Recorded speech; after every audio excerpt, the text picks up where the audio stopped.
باوضو ہو کر کسی بھی پاک جگہ پر کعبہ شریف یعنی قبلے کی طرف رخ کر کے کھڑی ہو جائے۔ چہرے پر نقاب نہ لگائے، قدموں کو سیدھا قبلے کی طرف رکھے، نظر سجدہ گاہ کی طرف رکھے۔ اب زبان سے دل کی نیت کو دہرائے اور اس طرح نیت کرے، مثلاً نیت کے الفاظ: نیت کی میں نے 2 رکعت فرض نماز فجر کی واسطے اللہ تعالیٰ کے، رخ میرا کعبہ شریف کی طرف۔ نیت کے الفاظ زبان سے ادا کرنا فرض یا واجب نہیں بلکہ مستحب ہے۔ اب اللہ اکبر کہتے ہوئے نماز شروع کرے۔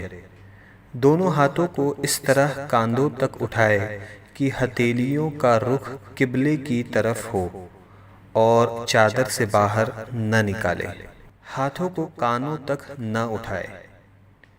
اب دونوں ہاتھوں کو نیچے لائے اور الٹی ہتھیلی سینے پر چھاتی کے نیچے رکھ کر اس کے اوپر سیدھی ہتھیلی رکھے۔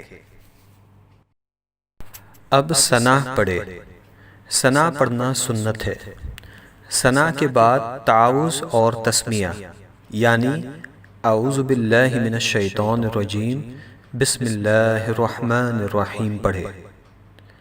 اس کے بعد سورہ فاتحہ پڑھے اور قرآن کی کوئی بھی چھوٹی سورہ یا 3 چھوٹی آیات یا 1 بڑی آیت پڑھے۔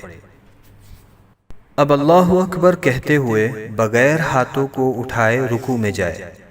رکوع میں تھوڑا جھکیے یعنی اتنا کہ ہاتھ گھٹنوں پر ہو، زور نہ دیجیے اور گھٹنوں کو نہ پکڑیے، اور انگلیاں ملی ہوئی اور پاؤں جھکے ہوئے رکھیے۔ مردوں کی طرح خوب سیدھے نہ کرے۔ حدیث: حضرت عبداللہ بن مسعود رضی اللہ عنہ نے فرمایا کہ کیا میں تم کو اللہ کے رسول صلی اللہ علیہ وسلم کی نماز پڑھ کر نہ دکھاؤں؟ پھر انہوں نے نماز پڑھی اور تکبیر تحریمہ کے علاوہ کہیں بھی رفع یدین نہیں کیا۔ مصنف ابن ابی شیبہ۔ اب کم سے کم 3 مرتبہ یہ تسبیح پڑھے: سبحان ربی العظیم، سبحان ربی العظیم، سبحان ربی العظیم۔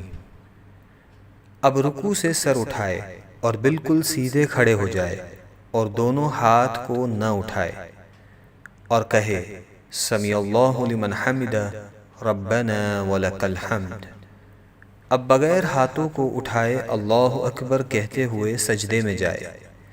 سجدے میں جاتے وقت پہلے گھٹنوں کو زمین پر رکھے پھر ہاتھوں کو رکھے۔ سجدے میں جاتے وقت پہلے ہاتھوں کو زمین پر اور بعد میں گھٹنوں کو نہ رکھے۔ حدیث: شریک نے عاصم بن قلیب کے والد سے روایت کیا کہ حضرت وائل ابن حجر رضی اللہ عنہ نے فرمایا کہ میں نے حضور نبی کریم صلی اللہ علیہ وسلم کو دیکھا، جب سجدہ کرتے تو اپنے گھٹنوں کو ہاتھوں سے پہلے رکھتے اور جب اٹھتے تو ہاتھوں کو گھٹنوں سے پہلے اٹھا لیتے۔ سنن ابو داؤد۔ ہاتھوں کے بعد پہلے ناک پھر پیشانی کو زمین سے لگائے۔ سجدہ سمیٹ کر کیجیے یعنی بازو کروٹوں سے، پیٹ ران سے، ران پنڈلیوں سے اور پنڈلیاں زمین سے ملا دیجیے اور دونوں پاؤں سیدھی طرف نکال دیجیے۔ اب کم سے کم 3 مرتبہ یہ تسبیح پڑھے: سبحان ربی الاعلی، سبحان ربی الاعلی، سبحان ربی الاعلی۔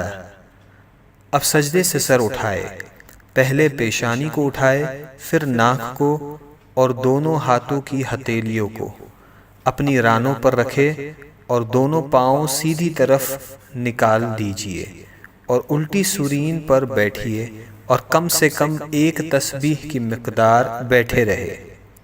اب اللہ اکبر کہتے ہوئے پہلے سجدے کی طرح دوسرا سجدہ کرے۔ اب اللہ اکبر کہتے ہوئے سجدے سے سر اس طرح اٹھائے کہ پہلے پیشانی، پھر ناک، اس کے بعد ہاتھوں کو اٹھائے اور آخر میں گھٹنوں کو اٹھائے اور ہاتھوں کو گھٹنوں پر رکھ کر پنجوں کے بل دوسری رکعت کے لیے کھڑی ہو جائے۔ اب دوسری رکعت کے لیے کھڑے ہو جائے اور ویسے ہی پڑھے جیسے پہلی رکعت پڑھی تھی۔ دوسری رکعت میں ثنا نہ پڑھے۔ اب دوسری رکعت مکمل کرے جیسے پہلی رکعت ادا کی تھی، اور دونوں سجدوں کے بعد اس طرح بیٹھ جائے کہ دونوں پاؤں سیدھی طرف نکالے اور الٹی سورین پر بیٹھے۔ دوسری رکعت میں بیٹھنے کو قعدہ کہتے ہیں۔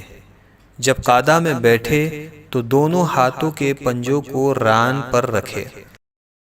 اب پوری التحیات پڑھے، اور جب اشہد ان لا الہ کہے تو اپنی انگلیوں سے مٹھی بنا لے اور کلمے کی انگلی سے اس طرح اشارہ کرے، اور جب الا اللہ پر پہنچے تو کلمے کی انگلی کو گرا دے اور پنجے کو کھول دے، اور جیسے ہاتھوں کی پہلی حالت تھی اسی حالت میں رکھے، یعنی ہتھیلی کو ران پر کھول کر رکھ دے، اور وَأَشْهَدُ أَنَّ مُحَمَّدًا عَبْدُهُ وَرَسُولُهُ پڑھے۔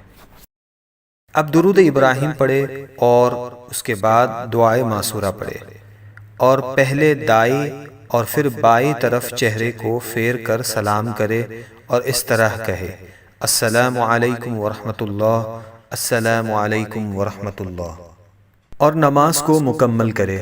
اگر 4 رکعت کی نماز کی نیت کی ہو تو التحیات پڑھ کر تیسری رکعت کے لیے کھڑے ہو جائے۔ اگر فرض نماز پڑھ رہی ہو تو تیسری اور چوتھی رکعت کے قیام میں بسم اللہ اور الحمد شریف پڑھے، سورت ملانے کی ضرورت نہیں، اور اگر سنت یا نفل ہو تو الحمد کے بعد سورت بھی ملائے۔